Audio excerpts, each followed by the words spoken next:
ಕ್ಷಣ ಕ್ಷಣದ ಸುದ್ದಿಗಳಿಗಾಗಿ ಫ್ರೀಡಂ ಟಿವಿ ಸಬ್ಸ್ಕ್ರೈಬ್ ಮಾಡಿ, ಲೈಕ್ ಮಾಡಿ ಹಾಗೂ ಫಾಲೋ ಮಾಡಿ. ಹೊಸ ಸುದ್ದಿಗಳ ನೋಟಿಫಿಕೇಶನ್ಗಾಗಿ ಬೆಲ್ ಐಕಾನ್ ಮೇಲೆ ಕ್ಲಿಕ್ ಮಾಡಿ.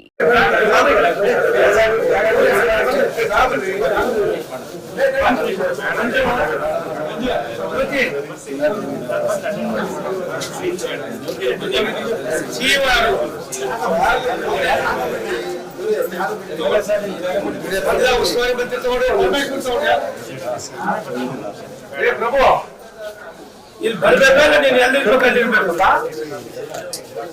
ನಾನು ಮಾತಾಡ್ಬಿಟ್ಟು ಇಲ್ಲಿ ಬಾರಪ್ಪ, ನೀನು ನಿಮ್ಮ DC ಒಬ್ರು ಬರೋದಿಲ್ಲ ಅಂದ್ರೆ ನಿಮ್ಮ ಯಾವ ಡಿಪಾರ್ಟ್ಮೆಂಟ್ ಒಬ್ಬ ಅಧಿಕಾರಿ ಇಲ್ವಲ್ಲ, ಏನಪ್ಪ ಅಲ್ಲಿಗೆ ಯಾರು ಇಲ್ಲ. DHO ಏನು DHO ಕುಡಿಯೋ ನೀರಿಗೂ ಏನ್ ಸಂಬಂಧ ಅಪ್ಪ? ನೀರು ಕೊಡೋಣಪ್ಪ ಅಲ್ಲಪ್ಪ. ಚೆನ್ನೈನಲ್ಲಿ ನಾನು ಬರ್ತೀನಂತ ಹೇಳಿಲ್ಲ, ಚೆನ್ನೈನಲ್ಲಿ ನಾನು ಬರ್ತೀನಂತ ಹೇಳಿಲ್ಲ. ಇಲ್ಲಪ್ಪ, ಖಂಡಿತ ನಾನು DC ಹೇಳಿದ್ದೀನಿ. ಇಲ್ಲಿ ಯಾವನು ಗೊತ್ತಿಲ್ಲ. ಮೊದ್ಲು ಸೆಟರೇಟ್ ಮಾಡದೆ ಹೋದ್ರೆ ನನಗೂ ಸ್ವಲ್ಪ ನಂದೇ ಆದಂತ ಇದೆಯಪ್ಪ. ಯಾವ ಒಬ್ಬ ಅಧಿಕಾರಿ ಇಲ್ಲ ನಿಮ್ಮನು. DHO ಏನ್ ಸಂಬಂಧ ಇದು? ನೀರು ಕೊಟ್ಟಿರೋದು, ಕಂಟಾಮಿನೇಷನ್ ನೀರು ಕೊಟ್ಟಿರೋದು RDPR ನವರು. It is your look after. ಇಲ್ಲಪ್ಪ, ನಾನು ನಿಮ್ಗೆ ಹೇಳಿದ ನನ್ನ ಟೂರ್ ಪ್ರೋಗ್ರಾಮ್ ಇರೋದು ಡಿಸ್ಟ್ರಿಕ್ಟ್ ಹಾಸ್ಪಿಟಲ್ ಅಷ್ಟೇ. ನೀವು ಯಾವ್ದಕ್ಕೋ ಏನೋ ಯಾರೋ ಬರ್ತಾರೆ ಅಂತ ಹೋಗ್ಬಿಟ್ಟು ನಾನು ಮಗ್ಪಾಟಿ ಆಗೋದಿಲ್ಲಪ್ಪ. ನೀವು ಬೇಡಪ್ಪ, ಇದು ದಯವಿಟ್ಟು ಬೇಡಿ. ನಾನೊಬ್ಬ MP ಆಗಿ ಮಾತಾಡ್ತೀನಿ ಇಲ್ಲಿ. ದಯವಿಟ್ಟು ನಾನು ಆಸ್ಪತ್ರೆಯಲ್ಲಿ ಇದ್ದೀನಿ, ನೀನು ಯಾರು ಇಲ್ಲ, ನಿಮ್ಮ ಅಧಿಕಾರಿಗಳಿಲ್ಲ, ಯಾರು ಇಲ್ಲ.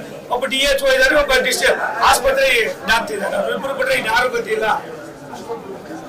ಯಾರು ಇಲ್ಲ ಪ್ರಭು. ನೋಬಡಿ ಈಜಿ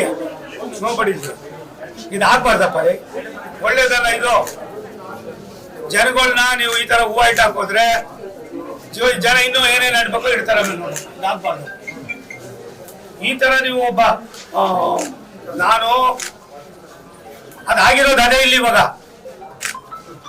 ಯಾರು ಇಲ್ಲ. ನಿನ್ಗೆ ನಾನು ಹೇಳಿಲ್ಲಪ್ಪ ಪ್ರಭು, ನಿಮ್ಗೆ ಹೇಳಿಲ್ಲ. ನಾನು ನಿಮ್ಗೆ ಹೇಳಿದೆ ಬಾರಪ್ಪ ಅಲ್ಲಿ ಇರ್ತೀರಿ. ನಾನು ಚೆನ್ನೈನಲ್ಲಿ ಹೇಳಿಲ್ಲ, ನೀವು ಇನ್ಯಾರೋ ಬರ್ತಾರೆ ಅಂತ ಹೋಗಿದ್ದೀರಿ. ನನ್ನ ಸಂಬಂಧ ಇಲ್ಲದ ಮುಚ್ಚಬೇಡಿ. ನೀವು ಕೂಡ ಯಾವ ಬ್ಯಾಕ್ಗ್ರೌಂಡ್ ಬಂದಿದ್ದೀರಾ ಅನ್ನೋದು ಅರ್ಥ ಮಾಡ್ಕೊಳ್ಳಿ.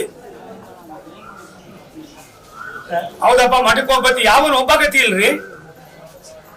DC ಇಲ್ಲ, DHO ಏನ್ರಿ ಸಂಬಂಧ? ಅಂತ ನೋಡಿದ್ರೆ ಅವನೇನು ಏನ್ ಕೆಲಸ ಮಾಡ್ತಾನೆ ಅನ್ನೋ ಭಾವನೆನೂ ಇಲ್ಲ. ಯಾವ್ದೋ ಕಾಲದಲ್ಲಿ ಇದ್ದಾರೆ ಎಲ್ಲೋ ಒಂದ್ ಕಡೆ. ಹೆಂಗಾರ ಆಯ್ತದಪ್ಪ ಇದು? ಯಾವನು ಇಲ್ರಿ.